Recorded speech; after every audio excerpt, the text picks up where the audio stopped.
ఈరోజు కందుకూరు మండల్ నాయకులకు, మండలంలో ఉన్న నాయకులకు, గ్రామ అధ్యక్షులకు, మండలంలో ఉన్న అన్ని విధంగా ఉన్న పదవులున్న కార్యకర్తలకు, నాయకులకు కూడా అందరూ కూడా నా నమస్కారం తెలియజేస్తూ ఉన్నా. ఇన్ని రోజులు 2016 నుంచి 2024 వరకు నేను పార్టీ అధ్యక్షుడు కొనసాగాను. 2001 నుంచి 6 వరకు ఎంపీటీస్గా కొనసాగడం జరిగింది. దాంతోపాటు 2006 నుంచి 11 వరకు మా భార్య కందుకూరు మండలంలో ఎంపీగా చేయడం జరిగింది.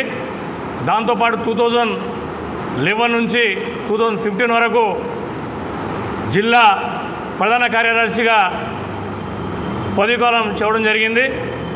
2016 నుంచి 2024 వరకు మా మండల నాయకుల సహకారంతో వాళ్ళ అందుబాటులో ఉండి, మరి వాళ్ళు చెప్పినట్టుగానే వాళ్ళ అందుబాటులో ఉండి, వాళ్ళకు ఏ సమస్య ఉన్నా వాళ్ళకు అనుకూలంగా ఉన్నా కాబట్టి మళ్ళీ నన్ను ఈరోజు నన్ను ఈ మహేశ్వర్ నియోజకవర్గ ఇన్ఛార్జిగా ఏదైతే ఆ రోజు ఎమ్మెల్యేగా నిలబడి మరి ఎలక్షన్ ఉన్నప్పుడే ఆ రోజు కేరళ లక్ష్మణరెడ్డి గారికి టికెట్ కన్ఫర్మ్ చేయడం జరిగింది. ఆ విషయంలో అందరికీ మొత్తం గ్రామంలో, మండలంలో కేరళ అన్న అంటే ఎవరికి సరిగ్గా తెలియదు కాబట్టి ఓడిపోవడం జరిగింది. ఆయన ఓడిపోయినా ఇలా ఎమ్మెల్యేగా కొనసాగుతూ ఉండు. ఏ ఫండ్స్ వచ్చినా ఏదొచ్చినా ఈ మండలం, ఈ కాన్స్టిట్యూషన్ నియోజకవర్గంలో కేరళ లక్ష్మణరెడ్డి గారే కొనసాగిస్తారు.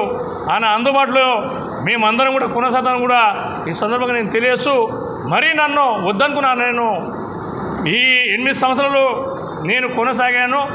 నన్ను కేరళ లక్ష్మణరెడ్డి గారు అడగడం జరిగింది, మీరు ఉంటారా మరి వీరులకు అంటే నేను ఇప్పుడు చేసిన చాలు వీరులకు అవకాశం కల్పించాలని చెప్పి కూడా నేను చెప్పడం జరిగింది. మరి కేరళ లక్ష్మణరెడ్డి కూడా ఏమన్నా నువ్వే ఉండు అంటే లేలే, నాకు చాలా 8 సంవత్సరాలు కొనసాగాను, మన కొత్తకి అంటే చాలామంది నాకు తెలిసిన వారు మీరు ఉంటేనే కరెక్టు, ఎవరు సడ్డు గారు మీరు ఉంటేనే కరెక్టు, ఇలా పదవులు లేనప్పుడు, అధికారం లేనప్పుడు మీరు కొనసాగారు, ఇలా మంచి చెడ్డు ఇలా పార్టీని కాపాడారు కాబట్టి మీరే ఉండాలని చెప్పి చాలామంది చెప్పి ఈరోజు మీ అందరి సమస్యల్లో మరి మీరే కొనసాగాలని చెప్పి కేరళ లక్ష్మణరెడ్డి అన్నగారికి మా మండల నాయకులు, కార్యకర్తలు అందరికీ అలా అభిప్రాయం తీసుకొని మరి మీరే కొనసాగాలని చెప్పి ఇలా కేరళ లక్ష్మణరెడ్డి అన్న గారు మరి మనకు అవకాశం కల్పింది కాబట్టి ఆయనకున్న మనస్ఫూర్తిగా ఆయన చెప్పిన పనులు ఖచ్చితంగా చేస్తాను. అంతకన్నా ఎక్కువ చేయాలని కూడా నా ఉత్సాహంగా ఇంకా చూపెట్టాలని కూడా నాకు చాలా ఉంది. ఎందుకంటే అధికారం లేనప్పుడు ఎన్నో పోరాడినాం, ఇలా అధికారం వచ్చింది కాబట్టి చాలామంది కార్యకర్తలు నారాజుగా ఉన్నారు. మాకు ఎవరు చెప్పటం లేరు, ఎవరు చేసి ఉన్నారు, ఎవరు ఫోన్ కాల్ వస్తున్నారు అని చెప్పి బాధపడుతున్నారు. మీకు అలాంటిది ఏముండదు. ఎప్పుడైతే 8 సంవత్సరాలు ఏ రకంగా మీకు ఫోన్ కాల్ వస్తాయో ఆ రకంగా మీకు ఫోన్ కాల్ వస్తాయి. మీతో పాటు నాతో పాటు కూడా ఉన్నోళ్ళు ఎవరికి దూరం గిట్ట చేస్తాం లేదు. మీ మనసులో గిట్ట ఈయన నా మంచి కాడని కూడా మీ దృష్టిలో తీసేసాలని కూడా ఈ సందర్భంగా తెలియజేస్తూ, ఇలా రేపు మంచిది ఉన్నా చెడు ఉన్నా ఏదైనా మాట్లాడవచ్చు, కానీ నేను ఎప్పుడు నా మనసులో పెట్టుకొని ఏమైనా ఉంటే ఓపెన్గా మాట్లాడుతున్నాను కాబట్టి మీరు అలాంటి కూడా ఆలోచన పెట్టుకోవద్దు. అందరం కలిసికట్టుగా మరి మీకు అందరిని కలుపుకోపోయే పని మరి చేస్తానని కూడా ఈ మీ ద్వారా తెలుస్తూ ఉన్నాను.